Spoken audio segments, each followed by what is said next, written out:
Welcome to today's Destination Unknown. I'm your host, Alyssa Hall. Today we are closing in on nearly the end. We have a few more to go in this 10-part series for our Palmistry 101 classes. And the Palmistry 101 series in general will only exist on the video format. That's because it's a lot easier to teach in visual format such as this.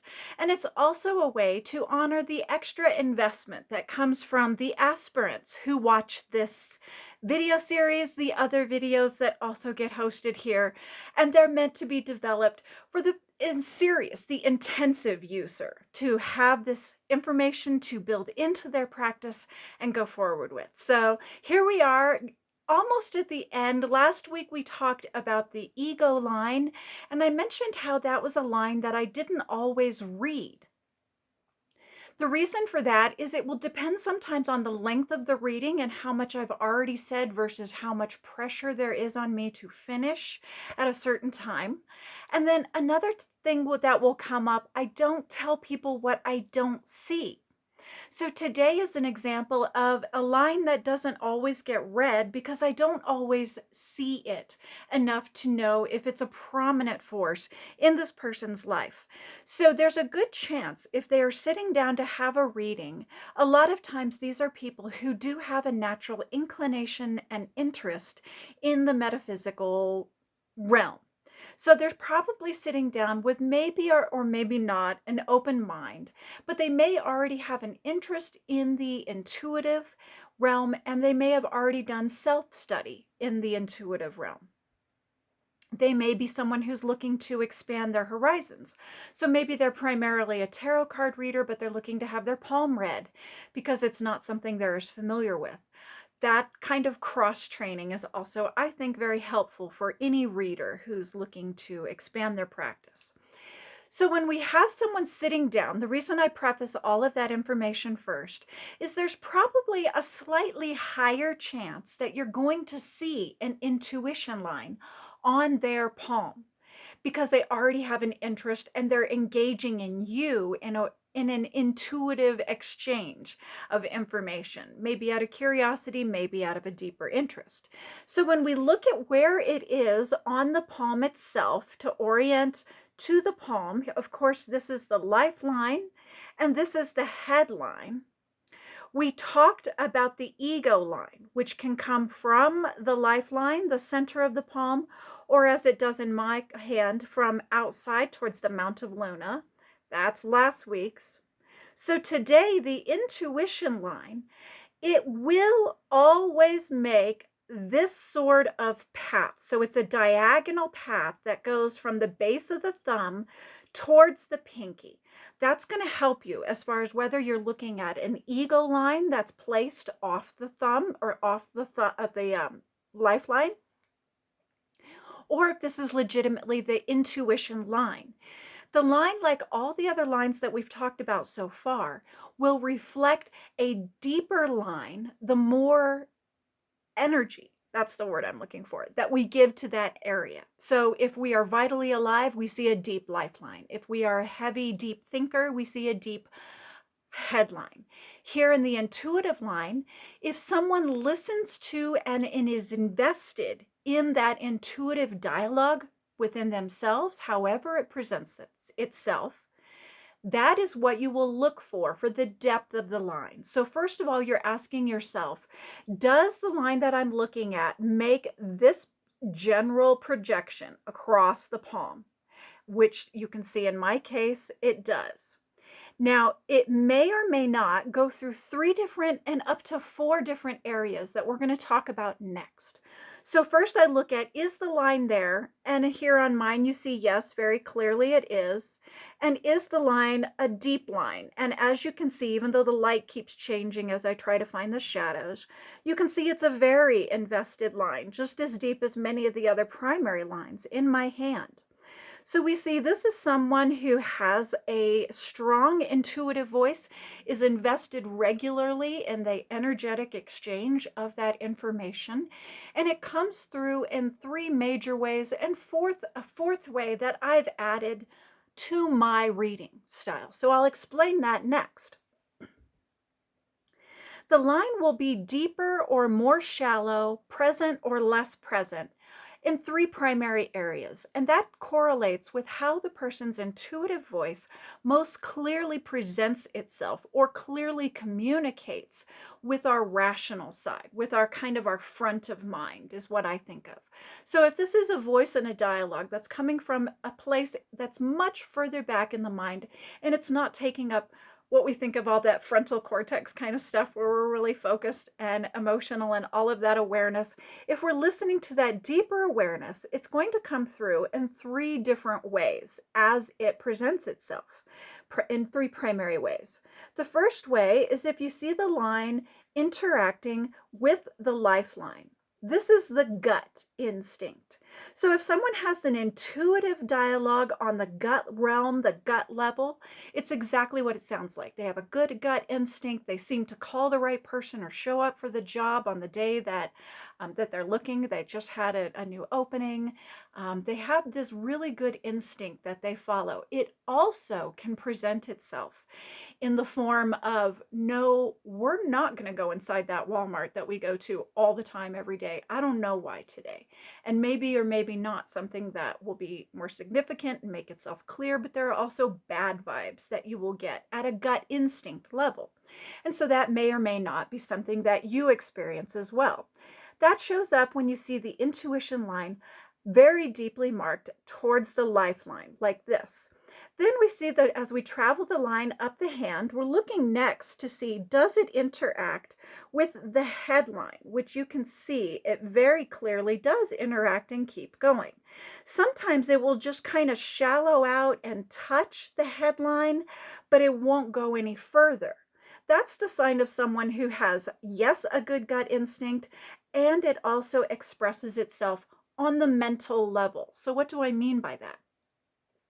Most prominently, if you have the intuition speaking to you on the head level, this is called clairsentience. Clairsentience literally means clear knowing. So it's the sense of just knowing. So where the gut instinct is kind of like, in the moment, you react a certain way because you just kind of have that interior sense. Clairsentience is different. It's the feeling of, how did you know that I was going to receive this letter today? I don't know. I just knew that this was going to be the day that you were going to hear from X, Y, and Z. That's an example of just knowing. Just knowing, or the sensation of just knowing, is a very clear indicator that your intuitive side is expressing itself on the mental realm. Another way that it comes through on the mental realm are people who experience it more on the subconscious or the deep conscious level. So they may go into a state, especially during dreaming or sleeping, where they have more exchange given to them. Often if they feel like they've communicated in a mediumship type dream. And what I mean by that specifically is if they've communicated with someone who has passed over. I think we all have had limited experience, but most often we understand that when we have those kind of dreams, they are qualitatively different than your average dream that you have in an average night. And that is another way that that dialogue can present itself on the mental level. What we see after that, if the line keeps going like it does on my hand, you'll see that next we look to see, does it reach the emotional area, which is the heart line. And yes, sometimes you will see it shallow out and end there. So maybe they might have a line that has a prominence here and here, but it kind of fades out halfway through the palm and it doesn't touch the lifeline. All of those variations where you see a depth, although mine is pretty uniformly deep the entire way, you can see those variations on other people. And again, that shows where they most clearly invest the energy and as it comes through. So for people who experience it, an intuitive voice that comes through on the emotional side, the emotional realm. What does that mean? That's very much an empathic awareness. So those are people who are using their emotion, their heart chakra, if chakras are familiar for you, that they have that so very open that they have a lot of bleed over. They can very much can catch an emotion that's in the room, or they can feel the emotions of others around them. If you begin to cry, I will probably begin to cry. There's a lot of this that I'm going to digress for a second and recommend that you listen to a podcast that I listened to about mirror neurons. And Amelia Ampuero talked about them at length in her podcast that she shares with Scotty Mildred, and they do the weirdest things. So if you're interested more in this subject and how it takes a very anatomical and neurological approach to empathic awareness, I found that fascinating. But that's something also that if you experience this, you immediately understand when somebody echoes it back to you and you say, yes, I have this. Yes, I recognize that I can feel the emotions of other people, not just that I sympathize with those emotions that they're having. I literally am feeling those emotions with you simultaneously as an expression of what I am receiving. And so that can come through very clearly on the intuitive voice as you see it when it interacts with the heart line. The last area, so those are the three primaries that we just talked about. The lifeline interaction with the intuition means a good gut instinct. The headline, if it crosses the headline strongly, that's a good mental instinct. If it crosses the heart line strongly, that's a good empathic awareness. What you see even less often, and if I kind of tilt my hand, you see both some special markings on mine. You'll notice a trident is how it ends. So a trident is that kind of shape, just as you might imagine. You can kind of see that very faintly showing up. And you can see that as the line itself keeps going and then branches out into that tributaries, it clearly marks itself into this mount. So the mount of Mercury is going to be an area that talks about intimacy.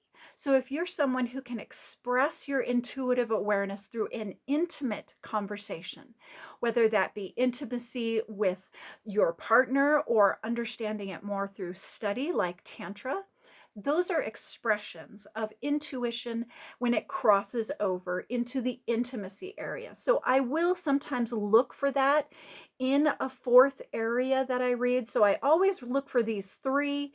This one is much more rare in general to find, and depending on the nature of the setting, I may or may not feel comfortable discussing sexuality in the setting that we're in. So I might not mention it for that reason also. So again, just like every reading, there might be moments as you're reading that you find information coming in from your technique and from your intuition as you're looking at it. Do you give everything voice? And that's going to be up to you and your style of reading. And also, like we've talked about in a lot of these, the nature of the reading itself and the atmosphere. Is there pressure on the event and that sort of thing, like we said at the top of this one. So thank you so much for joining me for yet again another one of our Palmistry 101 series. If you're enjoying these series, I would love some feedback. I'm putting them out there as kind of a really good solid base, all 10 of these lessons once we conclude them next month. So they're going to be a great base of understanding for anyone who wants to just get into primary palmistry, which is why I named the series Palmistry 101. If you're watching the series and you're getting something out of it, I would love to hear back from you. And so feel free to comment, like and comment down below, and let me know how your practice is going too. We'll talk next time. Keep listening.